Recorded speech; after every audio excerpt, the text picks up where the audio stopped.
বিপক্ষে ম্যাচ শেষে চোখের জল লুকাতে পারেননি কেপ ভার্দের গোলরক্ষক ভজিনিয়া। কারণ মুহূর্তগুলোতে লুকিয়ে আছে কয়েক দশকের সংগ্রাম। ছোটবেলায় বাবা মায়ের কাছ থেকে দূরে দাদা দাদির কাছে বড় হয়েছেন ভজিনিয়া। জীবনের সবচেয়ে বড় অর্জনের দিনে সেই মানুষগুলো আর পৃথিবীতে নেই। আর তার মা, যিনি ছেলের সবচেয়ে বড় সমর্থক, আর্থিক কারণে যুক্তরাষ্ট্রে এসে ছেলের বিশ্বকাপ দেখা হয়নি তার। আফ্রিকার পশ্চিম উপকূলের ছোট্ট দ্বীপরাষ্ট্র কেপ ভার্দে ফুটবলের শক্তিধর দেশ নয়। নেই বিশাল স্টেডিয়াম, নেই কোটি কোটি ডলারের অবকাঠামো, কিন্তু আছে স্বপ্ন।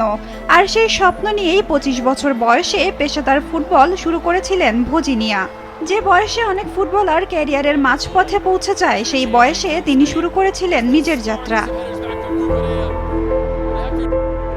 ভজিনিয়ার মূল নাম হোজিমার দিয়াস। তার বাবা প্রথমে ছেলের নাম রাখতে চেয়েছিলেন 1986 বিশ্বকাপে আর্জেন্টিনার বিশ্বকাপ জয়ী দলের তারকা ফরোয়ার্ড হোর্হে ভালদানোর নামে। কিন্তু সে সময় কেপ ভার্দেতে বিদেশি নাম নিবন্ধনের অনুমতি না থাকায় তা সম্ভব হয়নি। পরে তিনি ব্রাজিলের ডিফেন্ডার হোজিমারের নাম অনুসারে ছেলের নাম রাখেন। ফলে ভজিনিয়ার নামের পেছনে রয়েছে একই সঙ্গে আর্জেন্টিনা ও ব্রাজিলের প্রভাব।